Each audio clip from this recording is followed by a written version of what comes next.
You ever notice how a hush falls over a first-class cabin the moment something doesn't look typical? I mean, that silence is sharp enough to cut right through your daydreams. And on that morning, let me tell you, it felt like every eye in the place was waiting for a show. Two black teenage sisters, Amani and Zara Carter, just 16, stepped on a Sky Nova Flight 482 like they owned the place, which news flash they did, at least for that morning. Their tickets beeped green, seats 2A and 2B. No questions, no drama. Until, of course, the real show started, one that nobody paid for, but the whole country ended up watching. See, the girls weren't strangers to travel. Their dad sent them cross-country a lot to see their grandma. Amani was the reader, the thinker. She carried Maya Angelou in her backpack and a calm that could settle a storm. Zara? She was the fire phone always in hand, live, streaming her way through the world, finding the humor in a misconnection or a grumpy TSA agent. They weren't opposites, not really, just two sides of the same coin, old souls, as their mom liked to say. As they stepped into first-class plush seats, soft jazz, the kind of hush that usually says business only, it was Zara who cracked a grin and whispered, "Guess we're living the good life, huh?" Amani just smiled, the kind that says she's thinking a mile deeper than she lets on. She caught the look from two businessmen up front, the classic double take that always asks, "Are you sure you belong here?" without a word. Yeah, that happened. And she felt it before in restaurants, in stores, even in school. You know what I mean? But today wasn't just any Tuesday. The air was thick with it. The flight attendant, Melissa, heart blonde bun, crisp uniform, the kind of smile that never reached her eyes, stopped at their row, voice tight. "Are you sure you're in the right seats?" she asked, like they were trying to sneak into a private party. Amani's voice didn't waver. "Yes, ma'am." 2A and 2B. Zura, a little sharper, added, "Our dad bought these." And there was that little eyebrow raise, the doubter's look. Melissa didn't even bother to scan their tickets, just walked on, promising silently, "I'm watching you." You could feel the room tense. The men in row one shifted. Someone in 3 pursed her lips. Amani's hands trembled, hidden under the tray table, and Zara shot her a loop. "Didn't let them get to you. We belong here. Period," she whispered. Amani wanted to believe her, but the stares kept coming, sticking like sweat. And as the plane taxied, all she could think was, why does it always start this way? Now, here's where the movie picks up speed. The plane lifts off, engines humming, and just when it seems like maybe bait'll pass, Melissa's back, this time with Robert Hensley, the gate supervisor. He's got that air of authority that's seen too many complaints and not enough accountability. "Ladies, I think there's been a mistake. You'll need to move to coach," he says, cool as ice. Zara's voice is hot. "No mistake. These are our seats." Amani's hands steady as she hands over the boarding passes again. Robert barely looks. Sometimes these systems make errors. Let's avoid a scene. Classic. "Who bought the tickets?" he asks. "Our father." That gets a little laugh. "And what does he do?" "Putting teenagers in first class." Zara bites back. "That's none of your business." But the show's begun, passengers leaning in, phones coming out. You could feel the shift, the tension rippling out from row 2. That's when Zara did what any 16-year-old with a phone and a firewood dosh went live. "Flight 482, first class, and they're telling us we don't belong," she whispers to the world. At first, it's a trickle of viewers, then hundreds. Comments rolling in, record everything. Don't let them gaslight you. But Melissa and Robert ignore it, too sure nothing real ever comes of a teenager's live stream. But the pressure's building. Robert's voice goes up for the whole cabin to hear. "This is your last chance. Move to coach." He's performing for the audience now. Whispers behind newspapers, sideways glances, some annoyed, some uncomfortable. "This doesn't look right," someone mutters. Zara snaps. "Where we don't belong? What's that supposed to mean?" Robert's answer hangs, thick with everything he won't say out loud. Then Melissa threatens security, and you can feel the bottom drop out. Amani's heart hammering.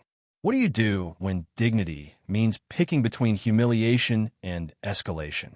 The cabin goes quiet, not peaceful, just waiting. Waiting for the next move, the way a crowd waits for someone to step out of line. The officers arrive, Brooks and Lopez big, official, uninterested in stories. Brooks orders, "Get up." No ticket check. Lopez flicks out a pair of plastic zip ties, threat as clear as day. "Don't make us use these."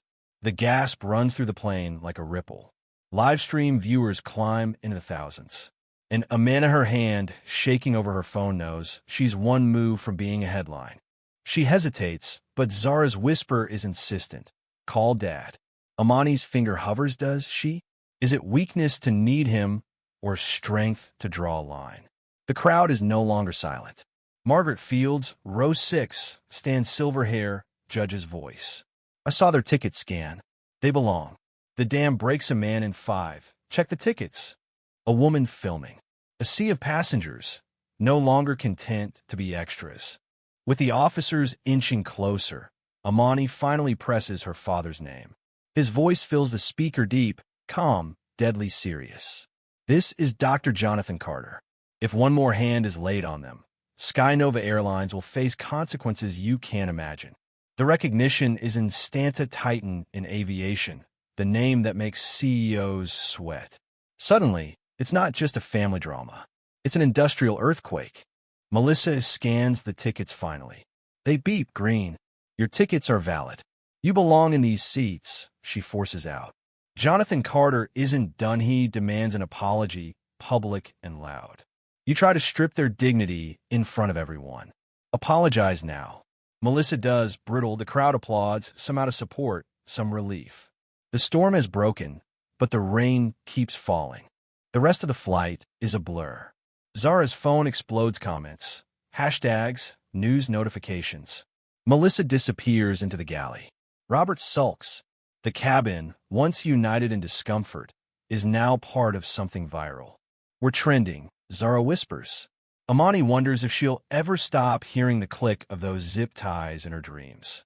When the plane lands, the storm is waiting. Cameras, reporters, questions. Their father is there, calm but fierce. "You don't owe anyone your pain," he tells them. "You choose what you give." And as the night unspools, boardrooms filled with panic, executives scrambling, stock prices dropping, one thing is clear. This was never about 2 seats. It was about every silent moment, every sideways glance, every time someone had to choose between standing up and staying invisible. The next day, Skynova CEO stands on the steps, reading a statement written under threat. 6 pillars of reform: training, reporting, oversight, words on a page. But now the whole world is watching, hungry for more than words. Jonathan Carter, standing tall, says, "Redemption is not my job. Accountability is." Zara's voice carries. "I want a world where being young and black in first class isn't suspicious." Amani's voice is soft but rings out. "Silence can be a cage." "I want a sky where dignity isn't an upgrade." Reporters ask if they forgive. Amani's answer lands like a stone. "Forgiveness is not a press conference. Ask me again in a year." The reforms roll out. Pilots and attendants attend trainings. Oversight Council posts numbers.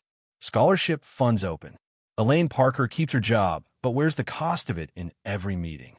Passengers start to notice the differencia. Pause before an assumption, a word of support from a stranger.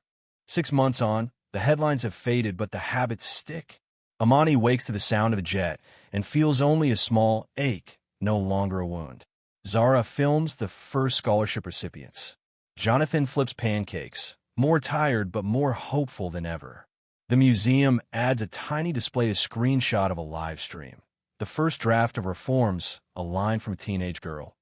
Dignity should not be an upgrade. And the work isn't finished. Passengers still watch, crews still falter, stories still gather in the quiet spaces of travel.